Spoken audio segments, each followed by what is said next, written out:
Alright you guys, welcome back into another One Piece video today. We're here to talk about what Oda and his team released over at Jump Festa. Real quick though, but if you guys do not know what Jump Festa is, it is an event put on every year by Shonen Jump, where all of the mangas and series that they publish come together and drop major announcements. Or they just simply celebrate being here. Some of the major announcements we got today though are of course Bleach's Part 3 to their final season, the Chainsaw Man movie, and of course a lot of One Piece news. One Piece though is a little bit special because year after year they always tend to drop a page from the upcoming chapter, and to keep up with tradition, that is exactly what they did this year.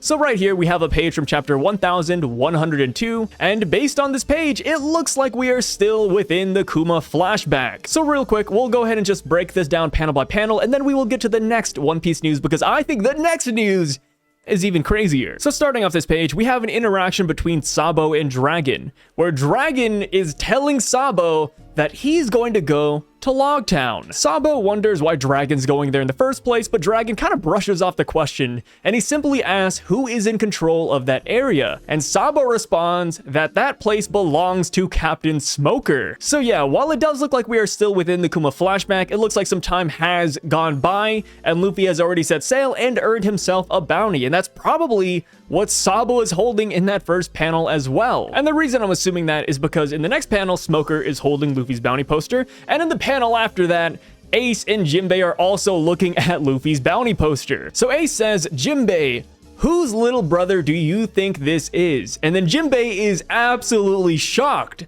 that Luffy was able to take down Arlong and Arlong Park. It's kind of funny because it never registered to me until now, but Ace's brother defeated Jinbei's brother. It's Battle of the Brothers over here. So now, going on to the next couple of panels, we have Kuma also looking at Luffy's bounty poster, and Kuma says, "Dragon, what kind of fate is this?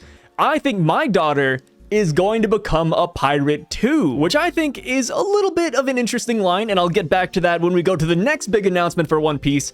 But on to the next panel, we cut over to Bonnie, and it looks like she has officially just formed her pirate crew. So Bonnie in this panel says, "An important rule to being a pirate is to steal everything you can from bad people."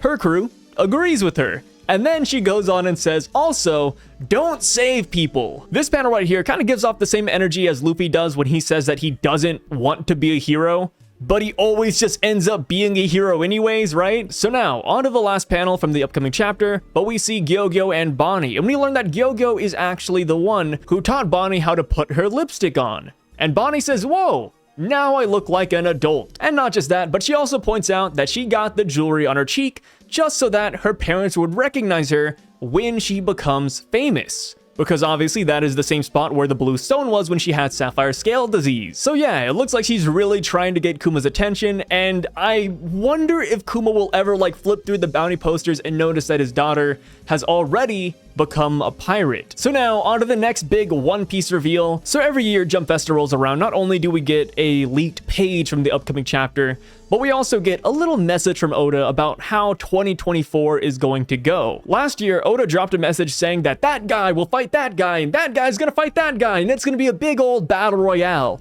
And then what do you know? We have Saint Saturn showing up here on Agate Island, Luffy's being surrounded by Marines, we had Kid versus Shanks, Law versus Blackbeard, we had a lot of crazy events go down last year. This year though, it seems like Oda is reining it in a little bit. Instead of saying a lot of people are gonna fight, he is putting a lot of emphasis on a particular matchup. And I'm gonna go ahead and read Oda's message here, but just keep in mind that Oda is always very ambiguous. So Oda says, "A lot has happened in 2023. It went by so fast. We reached the end of the year. The screening of Film Red and the rerun was a huge success. Thank you very much. In the first half of this year, I was constantly busy with the series. I went to LA and was so nervous for the show. However, the series has been at the top spot on Netflix for 3 consecutive weeks. For One Piece fans all around the world, Inaki and Jacob came to the show today, together with the crew. I believe my dream can come true. I believe they can become real stars in Hollywood, and I will do my best in season 2. Finally, the Wano arc ended sadly, and we are now heading towards Egghead. Please watch all episodes currently being replayed on YouTube. Next year will be the 25th anniversary of the anime. there are many exciting projects in the future, so stay tuned. I'll keep working hard on the manga as well. But this past year, many characters have faced many events. Truly a terrifying world. If Luffy and the others can leave Egghead safely, they should be going to that island. I also considered not taking that route though, but I may not be able to stop Luffy. And finally, at last, it'll happen. The battle between that character and that character may lead to unexpected results. Onward to next year. Alongside the 25th anniversary of One Piece anime, I'll be in your care once again. And this was translated by Artur, and I took this from the OP Spoilers Twitter page. What kind of sticks out to me as a little bit strange is that Oda says that Luffy should be going to, quote, that island after Egghead Island, but we all know that Luffy wants to go to Elbaf. That's what the Straw Hats are planning. The fact that Oda is omitting the word Elbaf here, does that mean that Luffy's going to go somewhere else instead, and it's going to be totally unexpected? Or do you guys think that Oda is just yanking our chain and that he does mean Elbaf? I feel like it could go either way, but I mean, this entire message is pretty cryptic. Low-key, it feels like we're reading the editor notes at the end of the One Piece chapters that says, oh no, what's gonna happen to the Straw Hats next? So now this begs the question of who do you guys think that person and that person are? Last year, I took a guess and said that it might be Shanks and Blackbeard. I was wrong, but this year, I'm feeling pretty confident, right? 2024, the year of Shanks and Blackbeard, that's what I'm gonna go down on. So now, on to the next big One Piece news. This is the one I am most excited about, but the One Piece anime is getting a remake. So I'm not really too sure if I can actually play the trailer in this video, so hopefully you guys have already seen it. But even if you haven't, nothing really gets shown. It is just an announcement trailer where they're saying that One Piece has been around for 25 years and they want to restart the series. So right here, there are two main takeaways with this. One, right now, it is only confirmed to go through the East Blue Saga, so all the way up until Logtown, I'm assuming, or Reverse Mountain.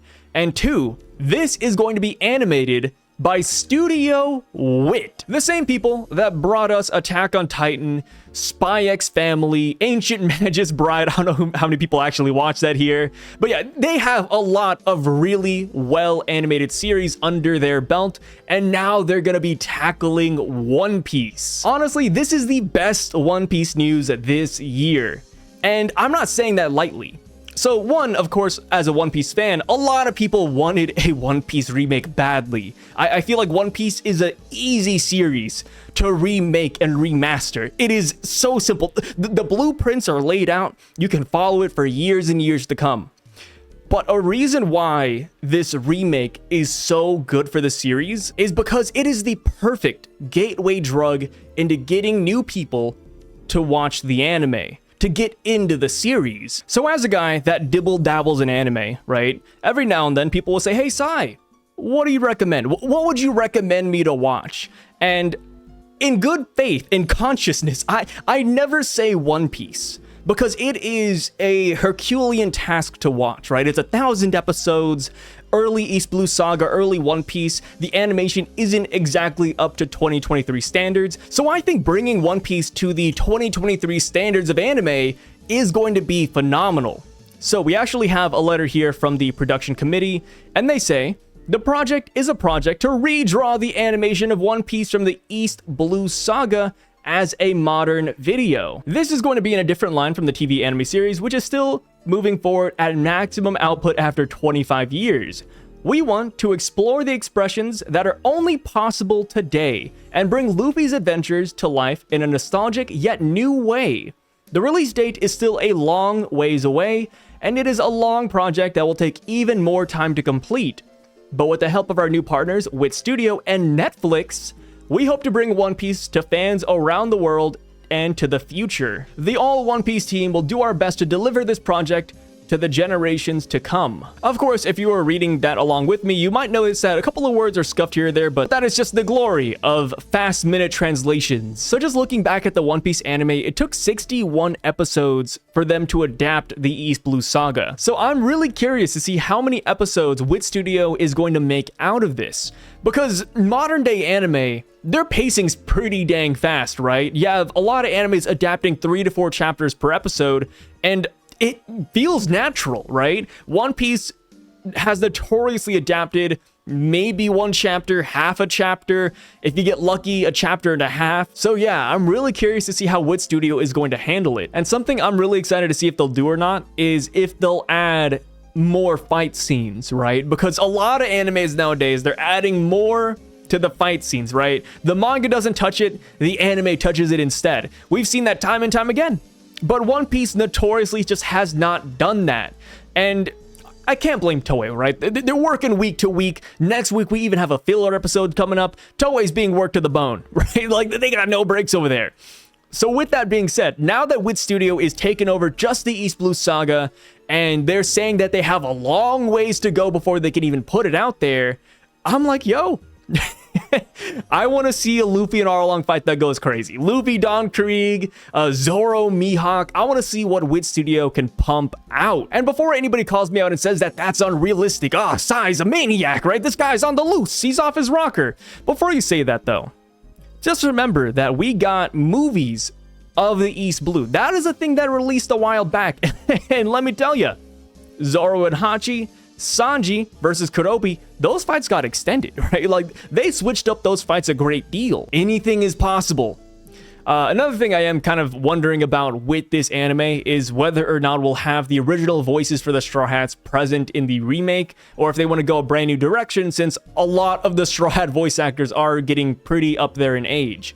I know Mayumi said that she wants to voice Luffy until One Piece is over, but I don't know if she also meant that for the remake, because if the remake goes past the East Blue Saga, she's essentially doubling that contract, right? She doesn't exactly have that many years left, and I'm sure she wants to retire whenever she can. Another thing to make note of that is pretty cool with this too, is that Netflix is hopping in alongside Wit Studio. And I know some people are like, oh no, not Netflix, the big bad Netflix, they ruin animes. They really don't. And I feel like Netflix and One Piece have such a great relationship right now. Like, Netflix funded or not funded, but they helped make the One Piece live action, and then they're over here making the Monsters Ryuma movie, which comes out in a couple of months, right? We're getting the Monsters 103 Mercies Dragon Damnation. Netflix and One Piece, like, it's like a match made in heaven. The only One Piece announcement we are missing this year is a One Piece video game announcement. Last year they announced Odyssey as well as Pirate Warriors DLC, and the year before that I think was Pirate Warriors 4 or more One Piece DLC or Bounty Rush. But yeah, this time around, no One Piece video games in production. Sad to see it, because I think One Piece is one of the few animes out there that has such great potential when it comes to making a video game. Like, just one good One Piece fighting game. That's all I'm asking for, right? Give us like a One Piece Fighter Z, and I think that would sell like hotcakes. But yeah, with that being said, hey, thank you guys so much for joining me on this video. Hopefully you guys enjoyed this, and let me know what news you guys are most excited about. But also, whoa, almost forgot. With the One Piece remake in the trailer, which obviously I don't know if I could show here or not, so I'm not going to, but Luffy drops a one-liner. He drops a one-liner in that trailer. The only line that Luffy says is, I want 10 crewmates. You know, call me a conspiracy theorist, you know, do whatever you want, but I think that's a hint, you know. I think that's a hint that we're going to get one more crewmate before we end the series. This isn't exactly a hot take, because a lot of people have been bringing this line up over and over again, and some people are saying that, oh, Oda didn't mean that. It's been so long. Oda forgot he even said that Luffy wanted 10 crewmates. Well, let me tell you, Oda didn't forget. So yeah, the 10th crewmate is probably on their way pretty soon. And I would love to hear who you guys think the 10th crewmate is going to be. Because right now, I haven't been big on the Bonnie train for Bonnie for Nakama, but it's looking pretty good. But yeah, hey, again, thank you guys for stopping by, and I'll catch you guys next time. Sai, signing out.